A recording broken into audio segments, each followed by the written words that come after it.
അപ്പോൾ എല്ലാവർക്കും പുതിയ വീഡിയോയിലേക്ക് സ്വാഗതം. അരുൺ ഡി ജോസിൻ്റെ ഡയറക്ഷനിൽ മാത്യു തോമസ്, ശ്യാം മോഹൻ, അർജുന അശോകൻ, മഹിമ നമ്പ്യാർ, സംഗീത് പ്രതാപ്, കലാഭവൻ ചാച്ചോ എന്നിവർ പ്രധാന കഥാപാത്രത്തിൽ അഭിനയിക്കുന്ന ഏറ്റവും പുതിയ കോമഡി എൻ്റർടൈനർ മൂവിയാണ് ബ്രൊമാൻസ്. ശ്യാം മോഹൻ ചെയ്യുന്ന ഷിൻഡോ എന്ന ക്യാരക്ടറിനെ പെട്ടെന്നൊരു ദിവസം കാണാതാവുന്നതും അദ്ദേഹത്തെ കണ്ടെത്താനായി മാത്യു, അർജുന അശോകൻ, മഹിമ നമ്പ്യാർ, കലാഭവൻ ചാച്ചോ എന്നിവർ ഇറങ്ങുന്നതും അതിനിടയിൽ നടക്കുന്ന രസകരമായ സംഭവങ്ങളുമാണ് സിനിമയുടെ ബേസിക് സ്റ്റോറി ലൈനായിട്ട് വരുന്നത്.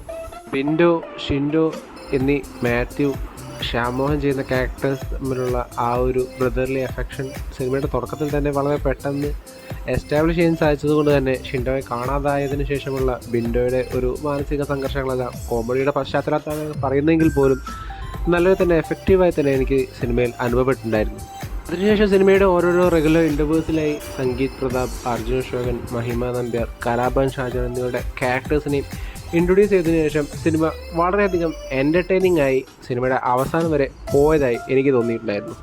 അതിന് നമ്മൾ ഏറ്റവും കൂടുതൽ കയ്യടി നൽകേണ്ടത് അരുൺ ഡി ജോസിൻ്റെ ഡയറക്ഷനോടൊപ്പം തന്നെ അദ്ദേഹവും റവീഷ് നാഥും തോമസ് പി സെബാസ്റ്റ്യനും ചേർന്നൊരുക്കിയ നല്ല ടൈറ്റായ ഒരു എൻ്റർടൈനിങ് സ്ക്രീൻ പ്ലേ തന്നെയായിരുന്നു.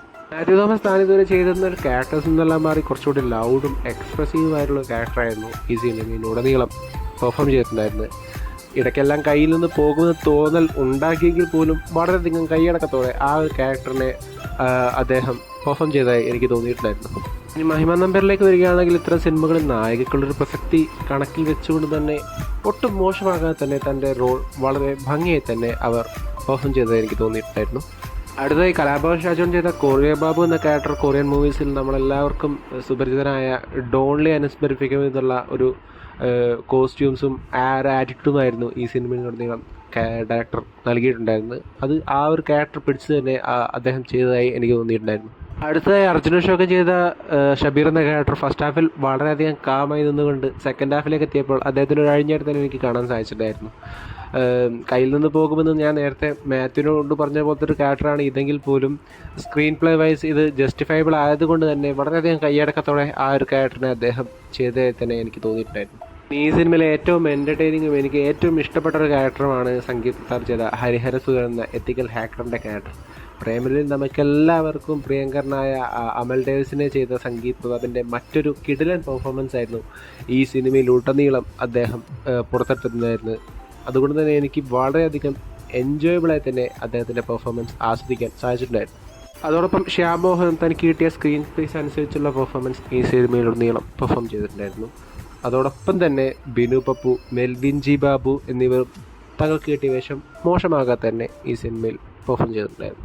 ടെക്നിക്കലി വളരെയധികം ടോപ്പ് നോച്ചായ ഈ സിനിമയുടെ സിനിമാറ്റോഗ്രാഫി ചെയ്തിട്ടുണ്ടായിരുന്നു അഖിൽ ജോർജും എഡിറ്റിംഗ് ചെയ്തിട്ടുണ്ടായിരുന്നത് ചമൻ ചാക്കോമായിരുന്നു. അതോടൊപ്പം തന്നെ ഈ സിനിമയുടെ നട്ടിലെന്ന് എനിക്ക് പറയാൻ തോന്നിയിട്ടുണ്ടായിരുന്ന രീതിയിലുള്ള മ്യൂസിക് പ്ലസ് BGM ഡിപ്പാർട്ട്മെൻ്റ് ആയിരുന്നു ഗോവിന്ദ് വസന്ത ഈ സിനിമയ്ക്ക് വേണ്ടി ഒരുക്കി വെച്ചിട്ടുണ്ടായിരുന്നത്. അതുപോലെ തന്നെ സോങ്സ് ആയാലും BGM ആയാലും വളരെയധികം എൻ്റർടൈനിങ് ആയി തന്നെ എനിക്ക് അനുഭവപ്പെട്ടിട്ടുണ്ടായിരുന്നു. ഇൻ കൺക്ലൂഷൻ, ലോജിക്കെല്ലാം മാറ്റി വെച്ച് 2-2.5 മണിക്കൂർ ചിരിച്ചുലസിച്ച് കാണാൻ സാധിക്കുന്ന ഒരു സിനിമയാണ് നിങ്ങൾ ആഗ്രഹിക്കുന്നതെങ്കിൽ ബ്രൊമാൻസിന് ടിക്കറ്റ് എടുക്കാവുന്നതാണ്. അത് ഒരിക്കലും നിരാശരാകില്ല എന്ന് തന്നെയാണ് എനിക്ക് തോന്നിയിട്ടുണ്ടായിരുന്നത്. ഇത് എൻ്റെ അഭിപ്രായം മാത്രമാണ്, നിങ്ങളുടെ അഭിപ്രായം മറ്റൊന്നായിരിക്കാം. അതെല്ലാം കമൻറ്റ് ബോക്സിൽ അറിയിക്കുമെന്ന് വിശ്വസിച്ചുകൊണ്ട് ഈ വീഡിയോ ഞാൻ അവസാനിപ്പിക്കുന്നു. വീഡിയോ ഇഷ്ടപ്പെട്ടാൽ ചാനൽ സബ്സ്ക്രൈബ് ചെയ്യുക. അപ്പോൾ മറ്റൊരു വീഡിയോയുമായി വീണ്ടും കാണും വരെ ഗുഡ് ബൈ.